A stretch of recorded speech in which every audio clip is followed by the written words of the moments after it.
Here we are for another round of the 70s versus the 90s, and it's tis the season for football when I put Ted Kotcheff's North Dallas 40 against Oliver Stone's Any Given Sunday. And, this one was a real tough one to get through as well. Like, it was hard to pick this decision.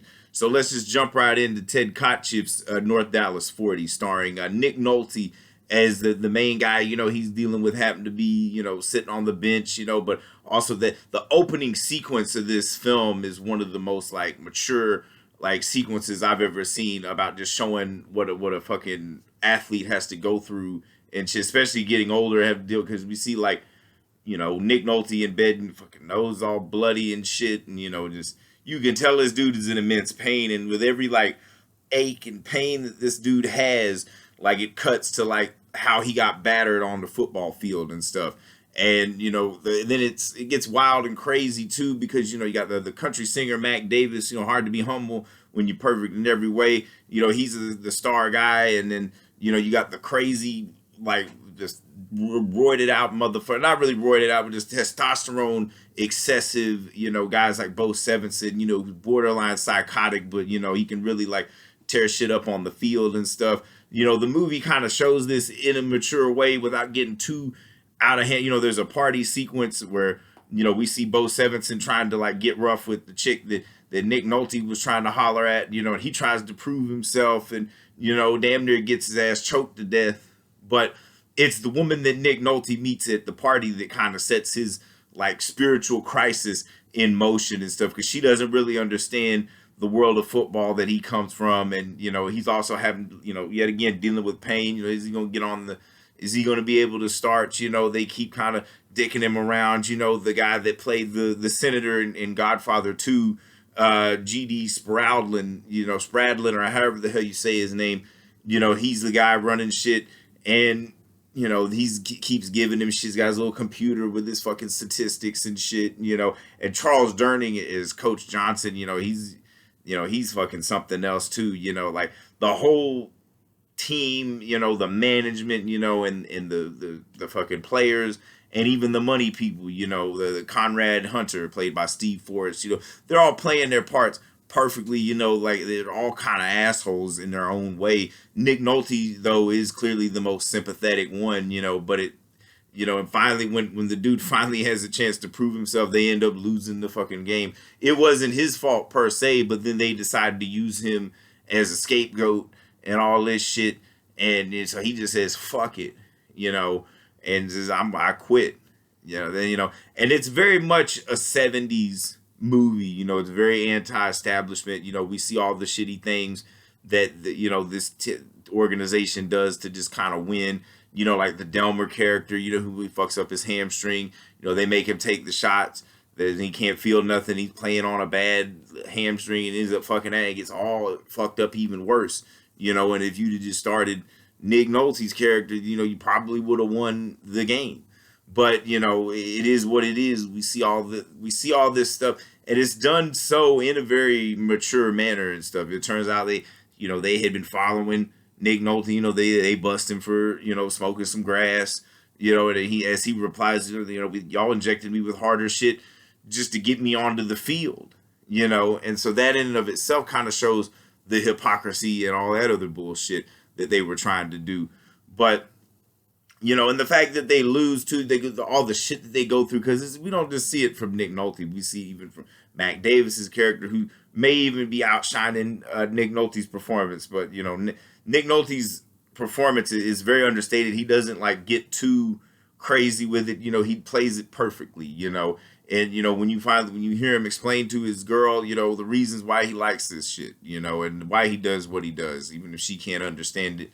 It's just done beautifully. And then it's kind of final fuck you to all the money people and stuff. They just don't understand it. Dude can do magic on the field, but they won't let him type shit, And then we move forward to Any Given Sunday, directed by Oliver Stone, which deals with even more drama and stuff on the field. And then granted, the acting may be a little better, because here you got Al Pacino as a football coach, and you got fucking Jamie Foxx as the kind of the up and comer guy. He takes place of Dennis Quaid, who's that 38-year-old quarterback, who's gets real fucked up, and dealing with all that. Cameron Diaz is the new manager of the team. She inherits it from her father, and she has the same kind of passion that her father has. Say nobody really takes her seriously, but she does kind of overexert herself in a way where it's like, you learn to finesse a little better and stuff. But the film itself, though,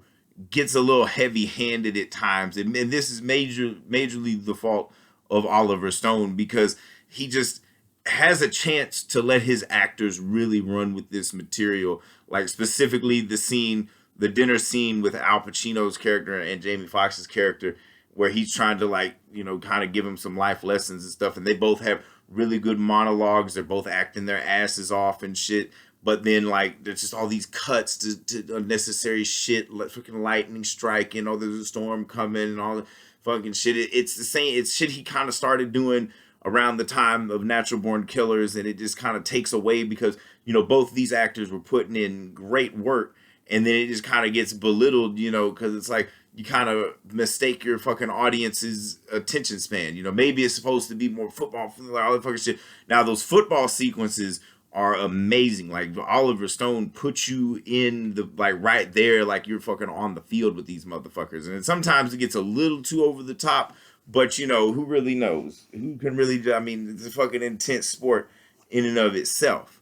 But with that alone, it could have been a great movie if Oliver Stone could have got the fuck out of his way. Now, granted, both movies are thinly veiled portraits of the kind of, nobody uses the actual sports teams and shit. Here's the North Dallas Bulls in North Dallas 40, and then you get the Miami Sharks in Any Given Sunday, the teams that they focus on. And so because naturally you can't really use the real teams, because then you get, shit gets, muddled or whatever. But what Any Given Sunday tries to do is what North Dallas 40 did better, without a lot of bells and whistles and all the bullshit. And so, it's clearly got to go to North Dallas 40, because it's a film it's a very mature adult film, which was the staples of what the 70s did, as opposed to Any Given Sunday. The cast is so stacked, and, Stone does have, like I said, those football sequences show that this motherfucker does know what does know what he's doing, but it sometimes gets in his own way, as and trying to be a little too artistic or something, kind of like Scorsese on crack is what this feels like. Whereas Ted Kotcheff kind of shows you, lets you decide for yourself if all that shit's worth it. We see at the end, after they done fucked over Nick Nolte, he said they quit. He didn't bring up his boy's name or anything, and Mac Davis at the end, he's asking him, I'm glad you didn't say anything about me, whatever the fuck is, or you still got some of those pain meds, he throws him the pain meds, and then Mac Davis is going to throw the ball to Nick Nolte, but he's going to catch him. He's like, nah, fuck it. He's completely out, broken away from the shit, because it's it's just bullshit. And what's crazy is Any Given Sunday kind of ends on such a high note. They win the game and all, everything works out. And, even Al Pacino is going to go to another team, and he's taking the star guy with him and shit. It's a little too fucking neat, and all the about 2.5 hours of people bitching about the system, and we just found a way to live in the system. It's just kind of bullshit. As opposed to something like North Dallas 40 that has a little more to say and deals with shit. Because with North Dallas 40, you feel every ounce of pain that these motherfuckers go through, and the amount of shit getting the B12 shots in the knee and all that shit, and it's just. It's one of those things, it's when you see it done, and in less time at that, at least 30 minutes less than Any Given Sunday, and it gets the point home, because, for not letting your actors run as much as they should, there is a lot of time devoted to drama that doesn't really have anything to do with it. Even something like North Dallas 40, it doesn't get too bogged down in the drama. It just lets you kind of, feel... decide for yourself. It's not spoon-fed to you. It's not thrown at you heavy-handed and everything. So, like I said, this round goes to North Dallas 40, which is another point for the 70s. Anybody keeping score, that's now 31-26. 70s are up by 5. 70s have been crushing it. It's down to that thing where it's the 90s sometimes got it, but most of the time they didn't. It's you try to fucking just milled a mountain out of a molehill, and it just fucking, I don't know, it just doesn't come across right, you know, where it's like doesn't pack that punch that North Dallas 40 does, because it's mainly when you got people just reiterating the point to you, then it kind of gets old, you know, then it doesn't become a movie. It's not a movie, it's a fucking statement. And you know, a lot of times Oliver Stone doesn't just let the statement speak for itself. He like will always just try to hammer it in. I mean, not so much in his early work, but you know, the more that he made movies, the more it was kind of just a sledgehammer over to the head. Whereas like something like North Dallas 40 is just brilliant in its way of how understated it is. You know, less is more is always the good way to go. So, like I said, if I have said anything wrong, anything you disagree with,